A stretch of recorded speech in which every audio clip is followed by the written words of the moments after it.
Bueno, se está grabando la reunión. Muy bien. Como dijo Yani previamente, una vez que tenemos una vía aérea segura, ¿qué nos queda a nosotros, el personal de enfermería y a todo el equipo de salud? Empezando por el control de la fijación del tubo. Ustedes van a ver acá unas imágenes, no de lo que se debería hacer, pero de lo que podemos llegar a encontrar en las distintas unidades de terapia intensiva. Una vez que se corrobora la ubicación del tubo endotraqueal, hay varios métodos que podemos utilizar para asegurar los mismos. Tenemos los sujetadores rígidos, los comerciales, que podemos hablar del costo de estos aproximadamente entre 1.550 pesos cada uno y más.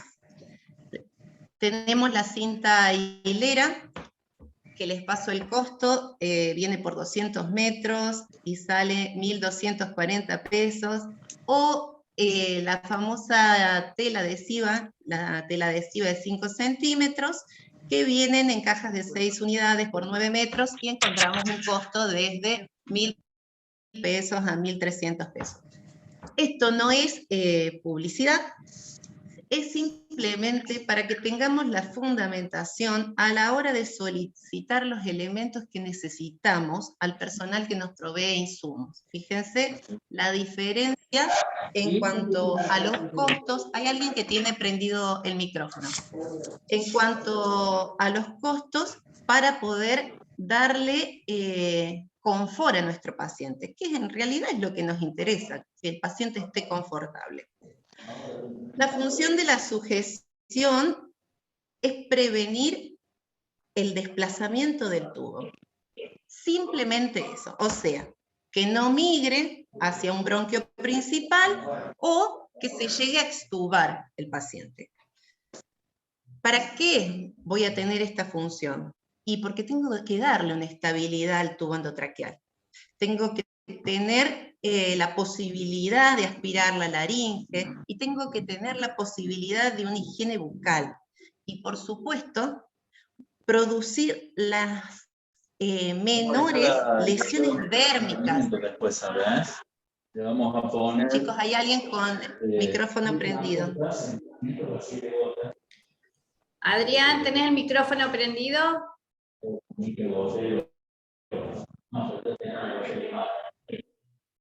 ¿Lo podés silenciar vos, Clau? Bien, les decía. Y producir las menores lesiones dérmicas o las menores lesiones por decúbitos en nuestro paciente. Otra cosa que tenemos que ver con el desplazamiento del tubo son las tubuladuras. Muchas veces tenemos tubuladuras con un peso considerable o tenemos tubuladuras con trampas de agua que van a ejercer una presión de gravedad. Por lo tanto, estas tubuladuras deben estar sobre un soporte adecuado para mantener este tubo en su lugar y que no se desplace. La próxima, Yani. Bien, ahí vamos a ver, fíjense, hay distintos modelos, algunos los conocemos, con algunos tenemos acceso, con otros no. Van a ver que estos de abajo, los colores verdecitos, son los sujetadores rígidos, o también llamados los sujetadores comerciales. Estos son útiles, por más que hay alguna resistencia del personal de enfermería a la utilización de este tubo, porque para la higiene bucal, para el toilet bucal, tenemos que retirarlo en su totalidad, y muchas veces corremos el riesgo de la movilización y el desplazamiento del mismo. ¿Qué pasa? Es el ideal, es el avalado por todos los estudios de vía aérea. ¿Qué pasa con este sujetador? No solamente mantiene el tubo en su lugar, que es en el centro de la vía aérea, sino que va a impedir que el paciente muerda y ocluya este tubo. Acuérdense que este sujetador tiene un costo de 1.500 pesos para arriba. Imaginen eso en cuanto a insumos. También tenemos la cinta hilera. Esta cinta que tiene la propiedad de que no pierde su elasticidad, o sea que la conserva por más que se humedezca. Generalmente se cortan aproximadamente unos 60 centímetros, las doblamos sobre sí mismo, la vamos a colocar alrededor del tubo endotraqueal, pero tenemos que recordar que nunca se debe anudar, porque al sacar este nudo se puede llegar a desplazar el tubo y, o mejor dicho, introducir en el bronquiofuente.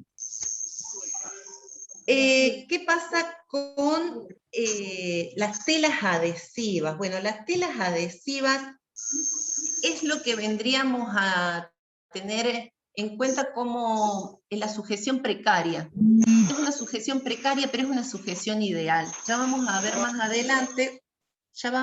más adelante cómo se sujeta, cómo se produce esta maniobra y los cuidados que necesitan tener estos pacientes.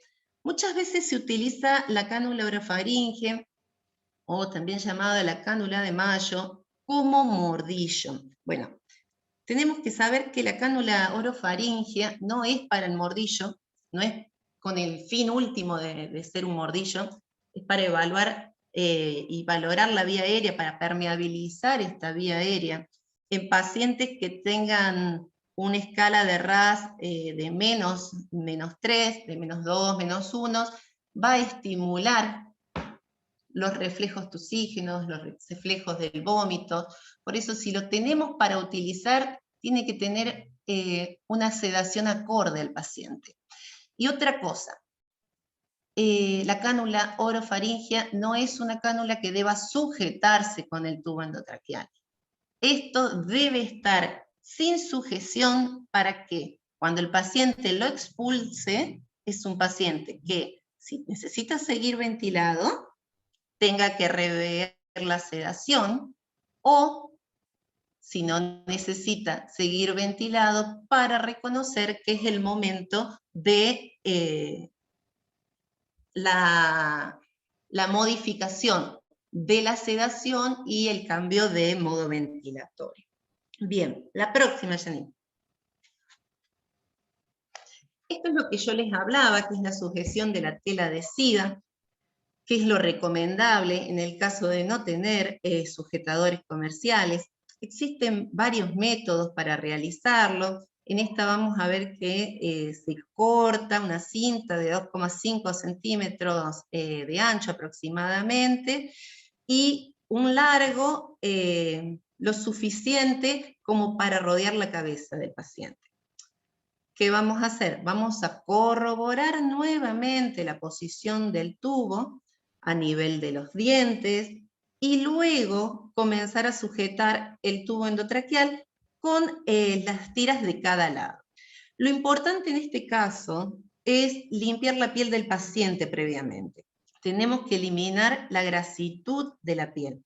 Muchas veces se pueden colocar algún tipo de membrana hidrocoloide, hay marcas comerciales de todo tipo, una que se me viene a la memoria es el Duoderm, son los parches hidrocoloides que vienen de distintos grosores, para evitar todo tipo de lesiones, proteger la piel, y si no tenemos estos parches, se puede llegar a utilizar cinta adhesiva hipoalergénica.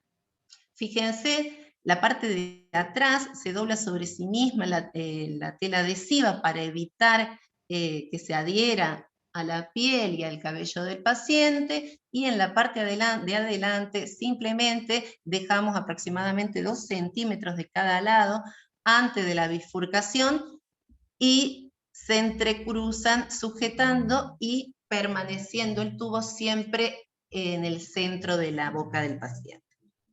La próxima. ¿Qué cuidados vamos a realizar con un paciente intubado, qué cuidados vamos a tener para con el tubo endotraqueal. Estos cuidados tienen que ser incorporados rutinariamente. ¿Cuáles son? Bueno, verificamos en cada turno la posición del tubo. Ustedes verán que yo hago hincapié en esto, pero ante cualquier desplazamiento de nuestros pacientes, la movilización para la higiene, la rotación del decúbito, el tubo endotraqueal puede desplazarse. Por eso es importante corroborar la posición del tubo. Tenemos que auscultar los ruidos respiratorios para ver posteriormente a la movilización que esté ventilando todos los campos pulmonares. Y por supuesto, mantener esa estabilidad del tubo, mantener la presión del balón de neumotaponamiento y la higiene bucal. La próxima, Janine.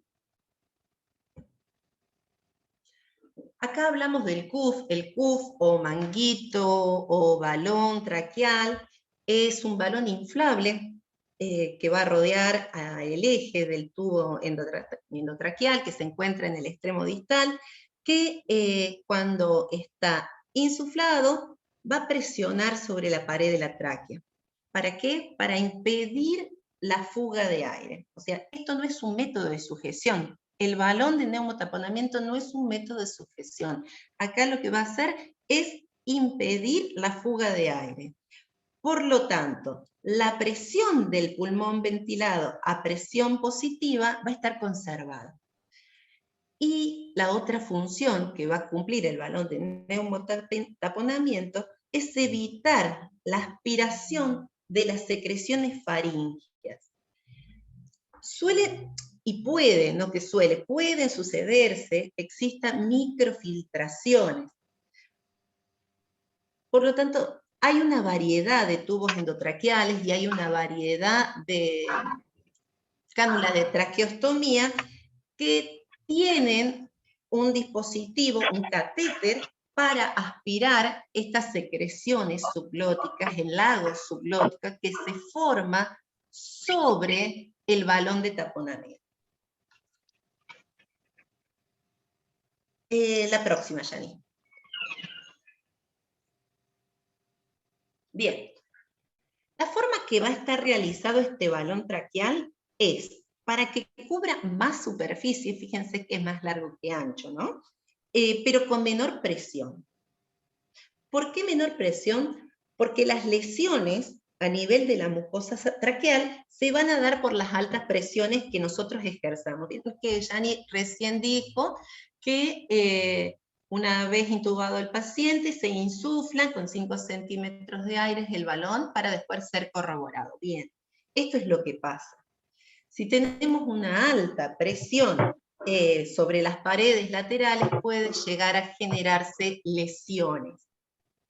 Por eso, la recomendación que la presión del CUF es que permanezca menor de 25 milímetros de mercurio. Hay bibliografía que hablan entre 20 y 30 milímetros de mercurio. Bueno, lo ideal sería en menos de 25 milímetros de mercurio. ¿Por qué? Porque la mucosa de la tráquea, cuando llega a los 30 milímetros de mercurio, empieza a palidecer, a los 37 ya se torna blanca, y a los 45 ahí va a cesar el flujo sanguíneo. Entonces, cuando tenemos una presión excesiva, que por ahí se sostiene por más de 2 horas, va a producir daños a nivel de las cilias en la tráquea. Entonces, va a generar complicaciones agudas como edema, dolor faríngeo, odinofagia, úlceras, necrosis, estenosis, malasia, fístula traqueoesofágica y hasta la parálisis del nervio laríngeo. A ver, decimos que a las 2 horas ya de una presión excesiva comienzan los daños. Y a los 7 a 10 días aproximadamente podemos comenzar a observar los síntomas de estenosis traqueal. Esto es una responsabilidad de todo el equipo de salud, de enfermería, del personal médico, del personal de kinesio, todos los que trabajemos con la vía aérea debemos hacer hincapié en el control del balón de neumotaponamiento. Por lo tanto, una de nuestras acciones, nosotros que tenemos la propiedad de observar y registrar cada cosa que sucede en el paciente, es incorporar el registro del balón, de la presión que tiene el balón de neumotaponamiento. Por lo menos una vez por turno. ¿Y por qué digo una vez por turno? Porque a lo mejor yo llego a las 6 de la mañana, controlo la vía aérea del paciente, mido presión. Perfecto, el paciente tenía una buena presión, sigo. Lo higienizo, después roto de decúbito, y en la movilización ese balón puede ejercer pérdidas, puede tener fugas, puede estar fallado. Entonces, para eso es necesario volver a controlarlo. ¿Cómo lo controlamos? Volví a la anterior, Yani, por favor. Existen dos técnicas para controlarlas. Fíjense, una técnica que es la casera, que es la que tenemos todos, que está el manómetro, una tubuladura rígida y una llave de 3 vías, que lo conectamos al CUF, y una técnica que es la ideal, que es la imagen inferior de la derecha, que es el medidor de presión de balón traqueal, que es el específico para esta función. El dato de color es que este medidor cuesta alrededor de 94.000 pesos. Así que sigamos con nuestros medidores caseros, porque creo que ninguna institución de salud va a solventar semejante gasto. La próxima, Yanni. Bien, ¿cómo nos vamos a dar cuenta? La anterior, esa está bien, gracias. ¿Cómo nos vamos a dar cuenta que el CUF está desinflado, que el CUF, el anterior, Yanni, perdón. Anterior, eso.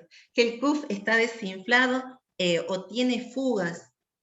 Bueno, si tenemos un paciente contrácteo y está lúcido, si está vigil, tenemos un paciente que habla. Un paciente que habla no es un paciente que está bien ventilado. Ese CUF tiene una fuga o tiene alguna alteración a nivel fisiológico. O por ejemplo, cuando podemos observar las secreciones espumosas en la boca del paciente, o secreciones que burbujean con cada ciclo del ventilador, ese paciente tiene el balón desinflado o tiene el balón pinchado. O por ejemplo, también podemos palpar un frémito en la tráquea, en la parte superior, y también indica que el balón tiene algún tipo de alteración. Ahora sí, la otra ya. ¿Qué pasa con esto? Hablábamos recién de que la presión del CUF debe ser a 25 milímetros de mercurio. Bueno, estas son algunas de las lesiones que se generan, los granulomas, las estenosis. Hacele un clic más. Ahí tenemos una imagen de estenosis, la anterior y superior izquierda es de un granuloma. Podemos llegar a tener alguna malasia. Hacele otro clic. Miren los orificios, cómo disminuye la luz traqueal. Por eso es tan importante. Tal vez hacemos un trabajo muy bueno con nuestro paciente, lo podemos externar, puede irse a su casa y a los días empieza con una molestia, una tos irritativa. Tiene que rever la vía aérea ese paciente para que no haya quedado secuelado con algún tipo de lesión. La próxima, Jenny. Bien. Otra de las cuestiones muy importantes, el cuidado de la vía aérea, es la higiene bucal. ¿Para qué vamos a hacer higiene bucal? Bueno, uno de los objetivos primarios es disminuir la neumonía asociada por ventilación. tenemos que saber que la placa dental de cada paciente es como un biofilm, que va a estar compuesto por bacterias y sus secreciones. Y ahí está una proteína que se llama la fibronectina. Esto lo que va a hacer es que los gram negativos se fijen, se adhieren a su superficie y posterior a esto se produzca la migración. ¿Qué pasa con esto? Hay muchas formas de realizar una higiene bucal. También los tiempos de las higienes bucales son discutidas. Pero por lo menos una vez al turno tenemos que rever esta situación del paciente, las placas, las encías de nuestros pacientes, las piezas dentarias, la calidad del paciente, secreciones si han quedado adheridas, restos alimenticios. La próxima, Jenny. Y como les decía recién, hay muchas formas de hacerlo. Hay que recordar que tanto en la orofaringe, en la tráquea, se pueden producir translocaciones bacterianas y que pueden preceder a las neumonías asociadas por ventilación. Acá les muestro lo ideal sería, ¿no es cierto? No sé si alguno tiene disponibilidad, nosotros por el momento no. Para realizar la higiene bucal, lo ideal sería utilizar la solución de clorexidina al 0,12% o al 0,2%. Es lo que se sugiere en los estudios en cuanto a distintas evidencias. La clorexidina sabemos que es un antiséptico que va a actuar sobre los gram positivos y gram negativos. ¿Qué propiedad tiene la clorexidina? Y por eso estoy hablando ahora del tema de los tiempos de la higiene bucal. La clorexidina se va a absorber rápido. Hacemos la higiene y se absorbe rápidamente, pero se empieza a liberar entre 8 y 12 horas. Por eso hablamos de una vez por turno, o por lo menos que no pasen las 12 horas. ¿Sí? También existen distintas soluciones. Hay estudios también que hablan del cepillado dental. Lo importante es, más allá de todo esto, hacer una buena revisión de la boca del paciente, de las encías, de toda la vía aérea del paciente, para poder eliminar todo tipo de microorganismos. La próxima, Yani.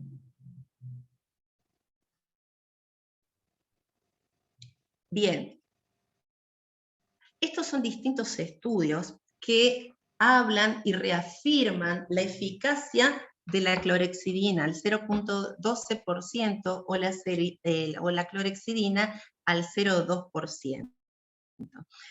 Existe también lo que es la solución de PRIN. ¿Qué es la solución de PRIN? Es el peróxido de hidrógeno con bicarbonato al 3%. Es el agua oxigenada, diluido con bicarbonato y una proporción similar de agua. ¿Sirve para generar la higiene bucal? Bueno, sí, se puede llegar a utilizar porque tiene propiedades antisépticas. Lo único es que es inestable. ¿Qué quiero decir con que es inestable? Que se va a descomponer rápidamente porque es fotosensible y con el aire se inactiva. Entonces, ¿qué deberíamos hacer si utilizamos esta solución? Bueno, utilizar y descartar. Esto también va a actuar sobre las bacterias gram negativas y si utilizamos este método para la higiene bucal, sí se recomienda entre 2 a 3 veces por día. Hay investigaciones que hablan también de realizar la higiene bucal cada 4 horas. Hay investigaciones que ponen en duda o han estudiado el cepillado asociado a la higiene bucal, pero en realidad no se evidenció una reducción en la neumonía asociada por ventilación, así que no se han encontrado grandes diferencias. Lo mismo se ha estudiado si la clorhexidina, haciéndole más continuo al uso de la misma, tiene mejor repercusión. Tampoco hay evidencia. Por eso hablábamos de una vez por turno, o al menos que no sucedan, no pasen las 12 horas. La próxima, Jenny. Bueno, el sistema cerrado de aspiración, muchos tenemos la suerte de utilizarlo.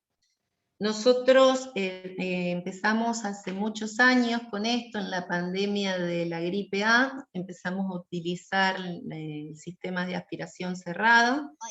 También tiene su costo el sistema de aspiración cerrado, que cuesta alrededor de entre 3.500 y 3.800 pesos cada uno de estos elementos. No hay diferencia, en cuanto a las evidencias, no se ha mostrado diferencia entre la técnica de aspiración cerrada y las técnicas de aspiración abierta. ¿Qué es lo que pasa con esto? Es muy práctico para nosotros. Es muy práctico, un solo operador lo puede llegar a realizar. El tema es que cuando hablamos de aspiraciones, tenemos que entender que la aspiración de las secreciones no debe ser rutinaria. ¿Y por qué no debe ser rutinario? Porque siempre hay que valorarlo al paciente. Por ejemplo, si yo tengo un paciente con un trauma de cráneo, con un captor de PIC, que no le oculto secreciones, sabemos que el paciente que está con un trauma de cráneo, tengo que disminuir los estímulos para no aumentar la presión intracraneal. Si no oculto secreciones, si no visualizo secreciones, si no escucho secreciones, no es necesario hacerlo. Entonces, para esto tengo que saber y reconocer cuándo es necesario. A ver, si yo tengo un paciente que está con un broncoespasmo, tengo que ver qué es lo que está sucediendo, si es obstructivo, restrictivo, y solucionar el tema antes de. Entonces, ¿cuándo vamos a aspirar? Y siempre que tengamos secreciones audibles, secreciones visibles.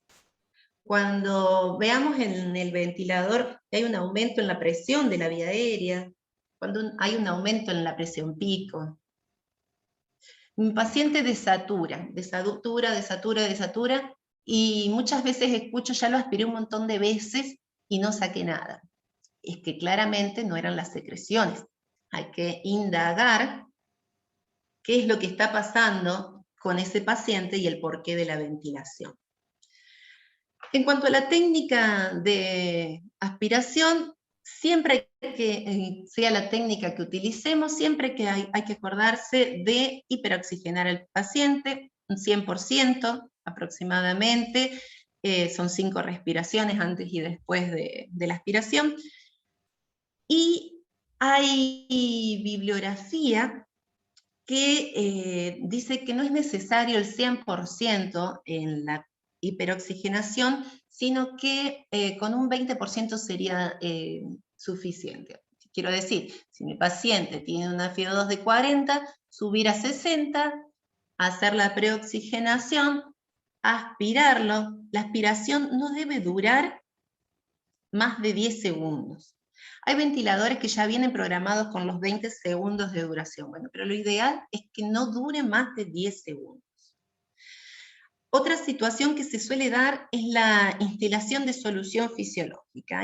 Esa es una técnica que se sabe utilizar. Algunas personas los realizan, otros no. La verdad que a nivel de las evidencias existen muchas dudas sobre esta práctica.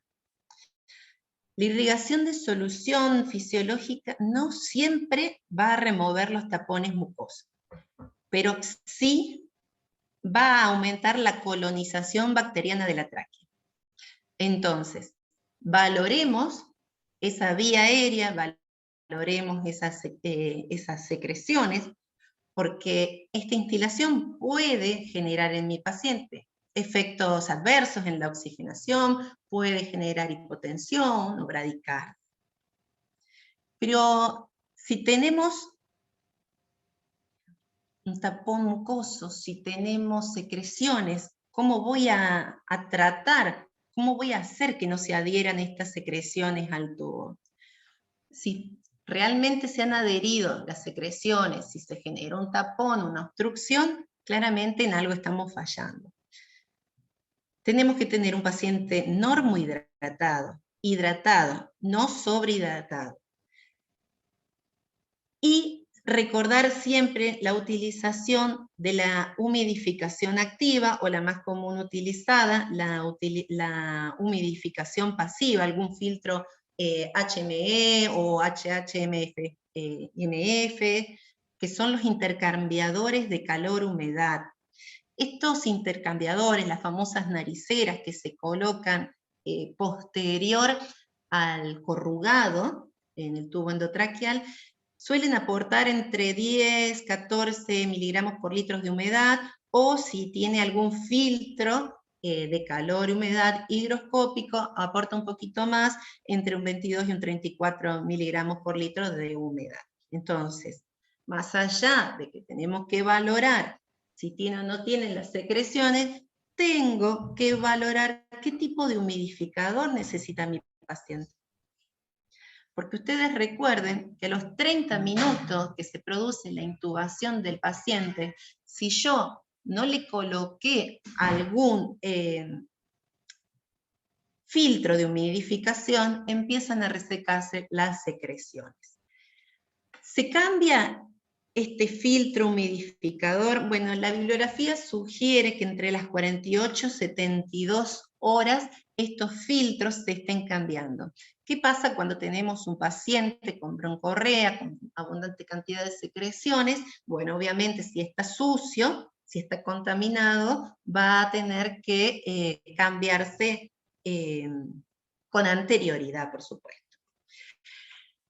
¿Cuál es el beneficio de este sistema? Más allá de la comodidad para el personal, porque realmente es una comodidad, no necesitamos la utilización de la técnica estéril, es el recomendado en pacientes con PIB alta, para no perder la reclutación. Por eso, más allá de eso, si trabajamos en un centro de salud que los costos por ahí están disminuidos en cuanto a los elementos necesarios, bueno, también ver qué paciente necesita este tipo de aspiración. Si yo voy a tener un paciente con una PIB alta, es recomendado elegir este método de aspiración y no el sistema abierto con el cual se perdería la reclutación. Pero ya les digo, no hay diferencias significativas de que este método disminuya la neumonía asociada a ventilación. Pásame a la otra, por favor, Jan. Estas son las técnicas de aspiración cerrada, de aspiración abierta. Está mal el título, perdón. Fíjense, en la imagen hay algo que no está bien, que es la técnica manual, ¿no es cierto? Debería tener una gasa estéril, un guante estéril. Necesito tener elementos estériles para introducir a la vía aérea. Estas onditas que les puse ahí arriba en la imagen, fíjense que nosotros hace muy poco que las estamos usando, que tienen ya el dispositivo para aspirar. Si no, teníamos las de abajo y necesitábamos un conector ENI para introducir sin aspirar y retirar aspirando. ¿Cuáles son las complicaciones que me va a traer la aspiración en los pacientes? Generalmente, si yo, por ejemplo, en un paciente traqueostomizado, no puedo contabilizar o no sé medir el largo de la tráquea de este paciente, puedo generar una lesión en la mucosa. Por lo tanto, fíjense que el sistema de aspiración cerrado está graduado. Toda sonda de aspiración debe ser acorde a la vía aérea del paciente con una longitud ideal para que no pase que lesione la mucosa y genere daños. Es ahí cuando generamos daños, muchas veces tenemos secreciones sanguinolentas, ¿sí? Y por supuesto, si yo no tengo un paciente bien aspirado, bien preoxigenado, puedo llegar a generar una hipoxemia posterior, una inestabilidad hemodinámica, y en este sistema de aspiración abierta, por supuesto, la contaminación de la vía aérea si no lo realizo con corrección. La próxima, Janine. Bueno, esos son distintos modelos de las traqueostomías que tenemos, que también se pueden aspirar con los dos tipos de sistemas, tanto abierto como cerrado. La próxima.